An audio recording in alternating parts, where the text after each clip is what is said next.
화면 한번 보시죠. 화면. 제가 조달청으로부터 받은 자료입니다. 자, 작년 3월부터 올해 3월까지 1년간 청와대에 납품한 현황입니다. 10월 24일 최순실 태블릿 PC의 존재가 처음으로 보도됩니다. 청와대는 다음 날 문서 파쇄기 6대를 요청합니다. 11월 3일 최순실이 구속되고 6일 날 정호성 전 비서관과 안정범 전 수석이 구속됩니다. 그러자 청와대는 바로 다음 날 또 문서 파쇄기 6대를 요청합니다. 문제는 여기서 끝나지 않습니다. 올 1월 10일 특검이 제2의 최순실 태블릿 PC를 확보했다고 발표합니다. 그러자 청와대는 다음 날 문서 파쇄기 6대를 또 요청합니다. 더 어이가 없는 것은 올해 2월 2일입니다. 그 전날 특검이 청와대 압수수색 영장을 청구했습니다. 그리고 그 다음 날 청와대는 문서 파쇄기 6대를 또 요청했습니다. 그리고 결국 그 2월 3일 압수수색을 거부했습니다. 혹시 의례적인 구입의 가능성도 있을 수 있어 청와대가 국정농단 사건이 불거지기 전에도 문서 파쇄기를 구입했는지 알아봤습니다. 작년 3월부터 최순실의 국정농단 사건이 불거지기 전까지 청와대는 단 한 대의 문서 파쇄기도 구입하지 않았습니다. 그림이 그려지지 않습니까, 차관님? 검사 출신인 제가 볼 때 청와대의 이런 행태는 명백히 증거인멸 행위입니다. 수사망이 좁혀오기 전에 범죄자들이 쓰는 증거인멸 행위입니다. 차관님, 범죄 혐의자가 압수수색 전에 문서 파쇄기를 다량 구입했다고 하면 검사들은 모두 당연히 증거인멸을 했구나 이렇게 생각하죠?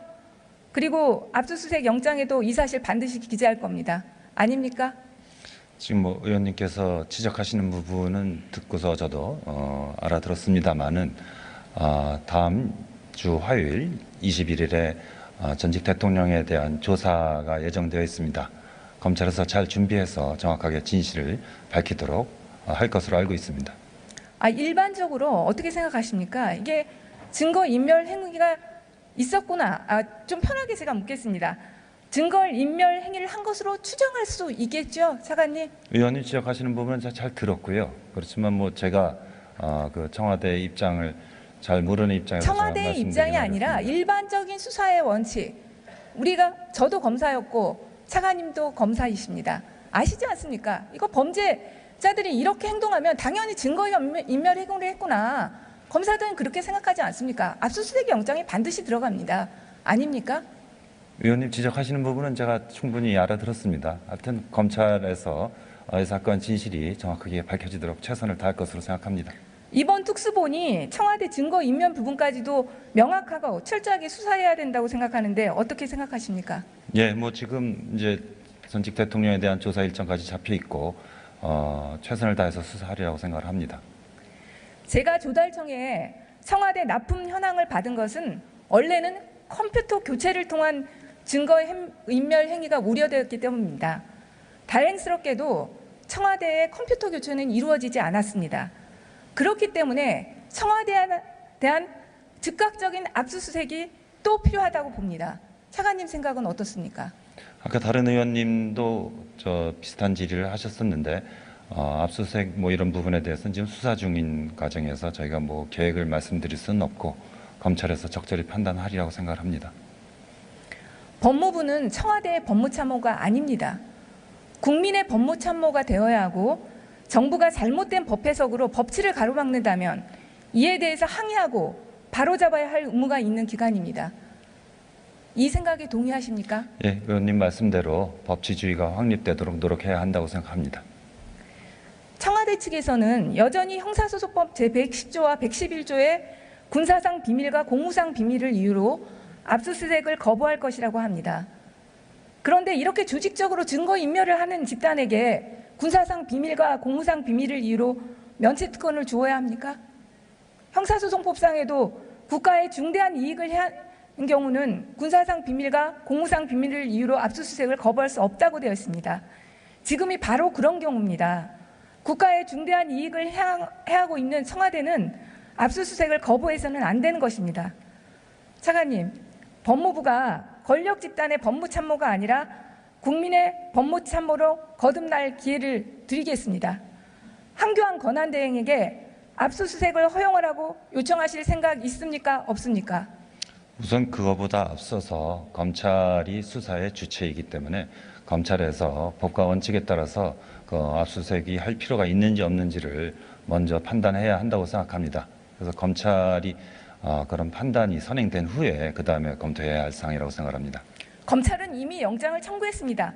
검찰에서 영장을 청구한다면, 그런데 한교안 권한대행이 또 압수수색을 맡는다면 정부의 잘못된 법 해석을 막을 임무가 법무부에 있는 것 아닙니까? 네, 의원님 말씀하시는 취지는 제가 충분히 알아들었습니다. 취지만 아무튼, 알아듣지 마시고 차관님 행동으로 보여주십시오. 네, 하여튼 진실, 법무부가 이번에 차관님께서 저는 정말로 이런 올바른 지적을 하신다면 국민의 법무 참모로 법무부가 거듭나게 될 것이라고 생각합니다. 진실을 밝히고 정확하게 법을 적용할 수 있도록 최선을 다해야 한다고 생각하고 있습니다. 박근혜 전 대통령에 대해서 지금 신병 처리 방침은 내부적으로 세워졌습니까? 아직 결정된 바 없는 걸로 알고 있습니다. 출국 금지 조치, 기타 계좌 추적, 통신 조회 진행되고 있습니까? 구체적인 내용에 대해서는 지금 수사 중인 사건에 대해서 말씀드리기 곤란합니다만은 하여튼 정확하게 처리되도록 하겠습니다. 우병우 전 민정수석 사건과 관련해서 질의드리겠습니다. 법무부도 이번 사건에서 전혀 자유롭지 않습니다. 특검이 우병우 사단의 실체를 짐작케 하는 증거를 확보했습니다. 우병우 전 수석이 지난해 7월부터 10월까지 김순환 검찰총장, 이영렬 서울중앙지검장, 안태근 법무부 검찰국장하고 적게는 수차례, 많게는 1000회가량 통화했다는 것입니다. 안태근 법무부 검찰국장의 3개월 동안의 1000회 통화, 너무 비상식적이죠? 차관님 어떻게 생각하십니까? 그 부분에 대해서 이제 특검에서 수사 기록이 인계된 후에 제가 보고를 받아 보니까 일부 언론 보도가 좀 부정확하게 나간 부분이 있습니다. 그러니까 통화가 많은 건 맞는데 예를 들면 말씀해 보세요. 검찰국장 같은 경우에는 민정수석하고 한 4개월여 동안 한 100몇십 회 정도의 통화와 문자를 주고받았던 걸로 그렇습니다. 이게 1000여 회 이런 건 좀 과장되고 좀 잘못된 내용이 있었던 것 같습니다. 그러면 3개월 동안 1000여 회가 아니라 100회라는 말씀입니까? 문자 4개월 메시지 동안 포함? 100 몇십 회입니다. 100 몇십 회입니까? 예. 정확합니까 그것은? 예, 그렇습니다. 문자 포함해서 그렇습니다. 차관님은 이 기간 동안에 우병우 수석과 통화한 사실 있습니까? 없습니까? 많지는 않고 한 몇 번 정도는 뭐 한 서너 번 정도 이내에서는 했을 수도 있습니다. 일단 화면 한번 보시죠. 작년 국감에서 틀어주세요.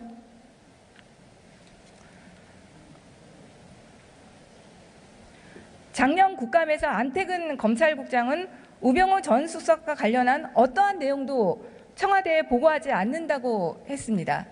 차관님도 당시 국감장에 계셨으니 안태근 국장의 우병우 수석에 대한 정보보호 문제가 얼마나 중요하게 다뤄졌는지 알고 계실 겁니다. 국감장에서 안태근 국장은 우병우 수석에게 정보보고하지 않는다고 증언했습니다. 그런데 그 기간 동안 1,000회 통화가 아니라 100회 통화라고 하더라도 이때 안전히 증언을 잘못한 거 아닙니까? 제가 그날 국회 다른 회의에 참석하고 있어서 그 자리에는 없었고 나중에 상황은 보고를 받았습니다. 그런데 검찰국장은 민정수석하고 소통을 하는 자리입니다. 그런데 이제 아마 그 자리에서 얘기했던 것은 이 사건에 관해서 청와대와 이해관계에 충돌이 있을 수 있는 이 사건의 수사 상황에 대해서 보고한 사실이 없다. 그런 취지였을 것으로 생각이 됩니다. 안태근 국장에 대한 감찰 착수는 고려하고 있지 않습니까? 지금 본인 해명은 이 부분에 대해서 어떤 이해 충돌의 염려가 있는 이번 사건 같은 사건에 대해서 수사 상황을 보고한 바는 없다고 제가 설명을 듣고 있습니다. 그래서 단순히 100몇십 회 소통했다는 것만 갖고서 문제를 삼기는 아직은 좀 빠르다고 생각을 합니다. 분명히 그 기간 외의 통화 기록을 보십시오. 제가 볼 때는 별로 없을 것이라고 봅니다. 그래서도 특검에서 문제가 된 것입니다.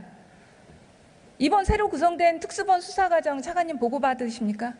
네, 중요한 부분은 보고받고 있습니다. 그러면 청와대 정보 보고 하십니까? 아니, 안 하고 있습니다. 그러면 법무부 차원에서 종결되는 겁니까? 정보 보고는? 그렇습니다. 그 전에도 저희가 청와대에 보고하는 것은 뭐 모든 사건을 다 보고하는 게 아니라 국정 운영에 필요한 중요한 사건에 대해서 한해서 하고 또 어떤 이해관계에 충돌이 있는 부분은 안 하는 것을 저희가 관리적으로 해오고 있습니다. 여태까지 이런 중요한 사건에 대해서 청와대에게 보고 안 한 적이 언제 있습니까? 이 사건은 어쨌든 박근혜 최순실 게이트와 관련한 사건은 청와대에 보고가 되지 않는다 이렇게 이해하면 됩니까, 차관님? 지금 보고 안 하고 있습니다. 이거 믿어주셔도 됩니다. 검사 출신이 제가 볼 때 박근혜 전 대통령 수사보다 어려운 것이 우병우 전 수석에 대한 수사입니다. 정윤회 문건 수사에서부터 세월호 사건 그리고 정보보고 라인에 대한 수사 등 우병우 전 수석의 수사는 결국 검사들에 대한 수사로 이어질 수밖에 없기 때문입니다. 차관님은 어떻게 생각하십니까? 과거에도 저는 비슷한 입장에서 곤혹스러운 입장에서 정말 자정의지가 있느냐 의혹을 많이 받던 사건들이 있었습니다마는 결과적으로 검찰에서는 제사를 도려낸 사건들도 많이 있었습니다. 이번 사건에 있어서도 국민들의 신뢰, 검찰에 대한 신뢰가 저하되지 않도록 최선을 다할 것으로 생각합니다. 그러니까 검찰이 자신들의 동료인 검사들에 대해서도 공정하고 법과 원칙에 따라 수사할 수 있다고 생각하시는 겁니까? 네, 그럴 수 있다고 생각합니다. 그리고 법무부도 그 대상으로 보이는데 적극적으로 수사에 임하시겠습니까? 검찰에서 수사할 때는 어떤 성역도 없이 해야 한다고 생각을 하고 또 그렇게 앞으로 할 것으로 생각합니다. 네, 차관님 수고하셨습니다.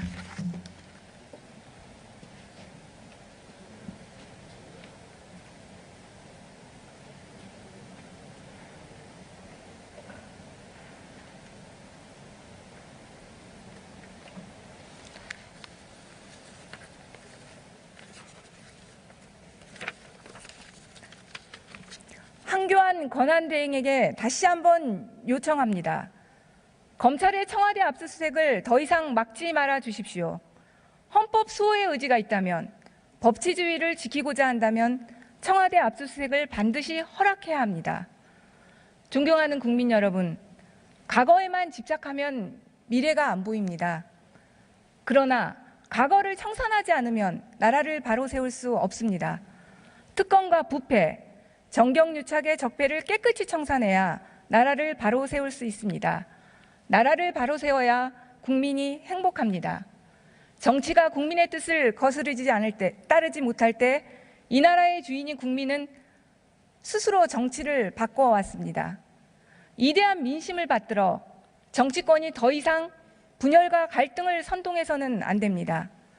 대통령 탄핵은 아픈 역사지만 공정하고 정의로운 나라를 만들기 위한 전환점이 되어야 할 것입니다. 감사합니다.